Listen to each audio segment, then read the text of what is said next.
ষষ্ঠীতে সাহিত্যানন্দ সঙ্গে সার্বজনীন পূজা তার উদ্ঘাটন করার জন্যে ও পুজো উদ্বোধন করার জন্য সবাই এসেছে। এটাতে খুব আনন্দ পেয়েছে।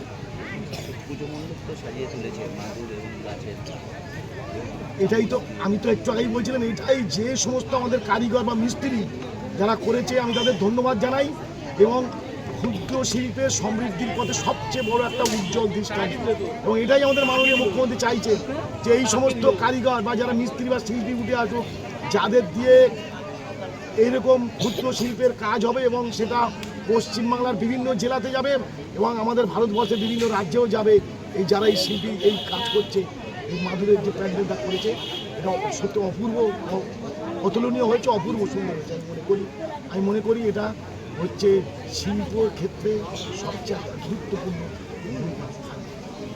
আপনি তো বাসন্তী বিধায়ক এবং এলাকায় ঘুরছেন এবং পুজো মণ্ডপে গিয়েছে এবং সেই জায়গা দাঁড়িয়ে আজকে কি হচ্ছে ষষ্ঠীর দিনে কি আনন্দ উৎসবে মেতে উঠছে? গতকাল থেকেই অলরেডি শুরু হয়ে গেছে মহাপঞ্চমী থেকে। কেন আকাশ দেবতা তো আমাদের উপর কৃপা করেছে, এটা অস্বীকার করার কিছু জায়গা নেই।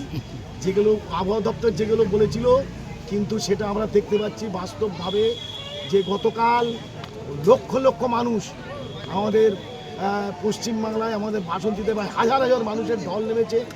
আমাদের জেলাতে আমাদের রাজ্যের সব জায়গাতে মহাপঞ্চমীতে মানুষের ঢল নেমেছে। আজকেও মহাষষ্ঠীতে আজকেও হাজার হাজার মানুষের লক্ষ লক্ষ মানুষের ঢল নামে বাসন্তী এবং